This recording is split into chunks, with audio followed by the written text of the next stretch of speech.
Buenas tardes, querida profesora. Bueno, el día de hoy eh, les vengo a explicar, o de carácter informativo, unos pequeños sucesos que se presentaron en el siglo XX, ¿sí? Como lo son la Guerra Fría, la hegemonía de los Estados Unidos, la crisis económica y la Revolución Cubana. A continuación, una imagen alusiva a la Guerra Fría.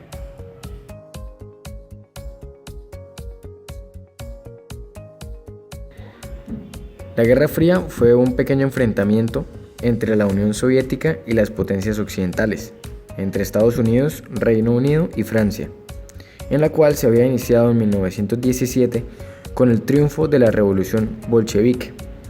La agresión de las potencias del Eje en 1941 posibilitó una alianza efímera entre países con sistemas políticos y económicos radicalmente distintos y enfrentados. La Guerra Fría se libró en los frentes político, económico y propagandístico. No hubo un enfrentamiento directo militar entre las dos superpotencias nucleares, las cuales son Estados Unidos y la URSS. Ese conflicto hubiera llevado a un verdadero holocausto nuclear en el planeta. Sin embargo, múltiples guerras en otros escenarios jalonaron el periodo. La Guerra Fría concluyó con el derrumbamiento del bloque soviético. Sin embargo, no fueron las armas las que derrotaron a la URSS, sino la ineficiencia del sistema económico. A continuación, una pequeña imagen alusiva acerca de la hegemonía de los Estados Unidos.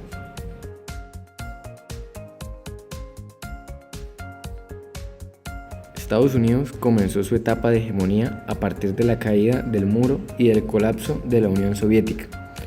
Eventos que dejaron un mundo unipolar en el que paradójicamente la desaparición de la alternativa que suponía el socialismo real, al mismo tiempo que convertía el imperio norteamericano en potencia hegemónica, daba inicio al fin de la misma, pues en buena parte del mundo comenzó a desprenderse de la tutela que ejercían los Estados Unidos ante el peligro comunista.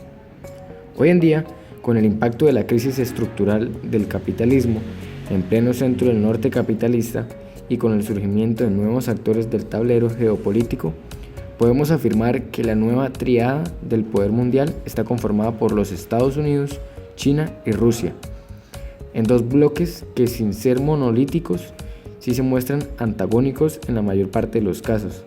La transición poshegemónica ha parido un mundo multipolar en el que uno de los posibles escenarios hacia los que nos encaminemos es el de los varios centros hegemónicos que compiten entre sí en un equilibrio precario. Ese declive de la hegemonía estadounidense ha venido acompañada de una ofensiva en tres ámbitos: político, económico y militar, con el objetivo de mantener el liderazgo, pero en la medida en que éste no se puede ser logrado por consenso, debe ser alcanzado mediante la dominación violenta en una buena parte del tablero geopolítico. A continuación, una pequeña imagen alusiva a la Revolución Cubana.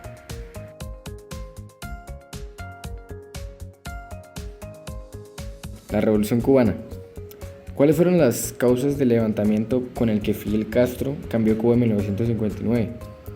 Cuba a finales de la década de 1950 se debatía entre un crudo contraste social, el cual era ser una de las naciones con mayor crecimiento de la región, y como pasaba también en el resto de Latinoamérica, tener a sus clases más pobres hundidas en la peor de las miserias.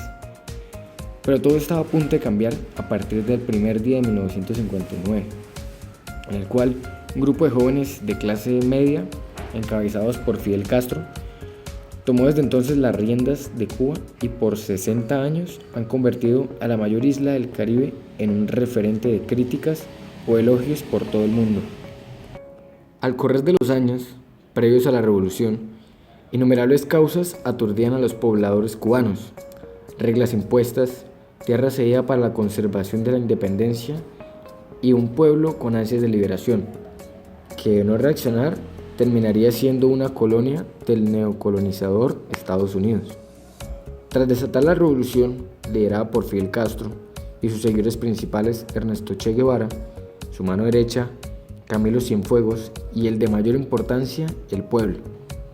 esgrimieron una serie de ataques premeditados y de cierta estrategia militar. Todo inicia cuando Fidel Castro llega a Cuba en una embarcación con una tripulación, el cual se planea el ataque al cuartel de la Moncada y al de Bayamo. Se incentiva al pueblo para apoyar la revolución. Luego, tras la guerrilla, se logra llegar al control y derrocar al dictador. Ahora, a continuación, una pequeña imagen reflexiva a la crisis económica durante el siglo XX.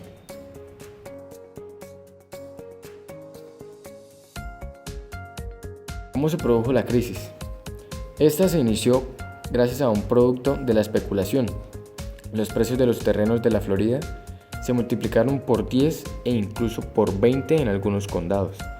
Pero llegó un momento en que se produjo un desfase entre la tierra urbanizable y la demanda de ella, todo lo cual hizo que los precios cayeran rápidamente.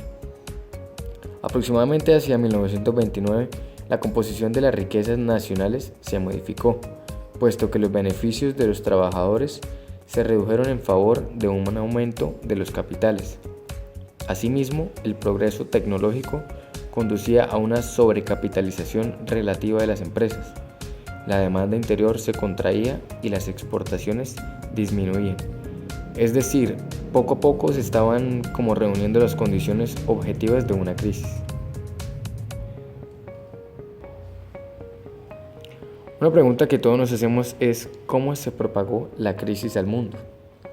Bueno, Estados Unidos ocupaba desde aproximadamente el final de la Primera Guerra Mundial una posición preponderante en la economía mundial. Para la época, Estados Unidos no solo era el principal prestamista de los países europeos, sino que estos eran su mejor cliente. Europa se encontraba entonces enredada en las llamadas reparaciones de guerra. Es decir, los países que perdieron la Primera Guerra Mundial debían pagarles a los vencedores por los daños causados.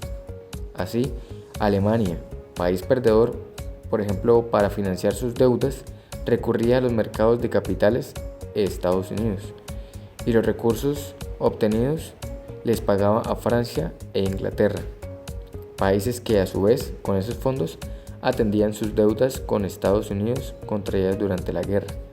De esa manera, el dinero que salía del mercado norteamericano volvía a él.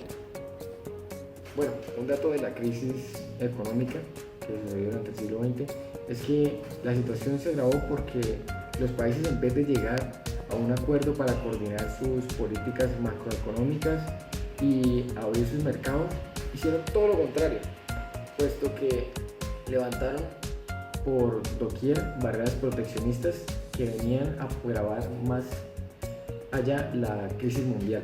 Sí. Bueno, espero que les haya servido este video bastante. Espero que haya sido una buena fuente de información y nos vemos en la próxima. Muchas gracias.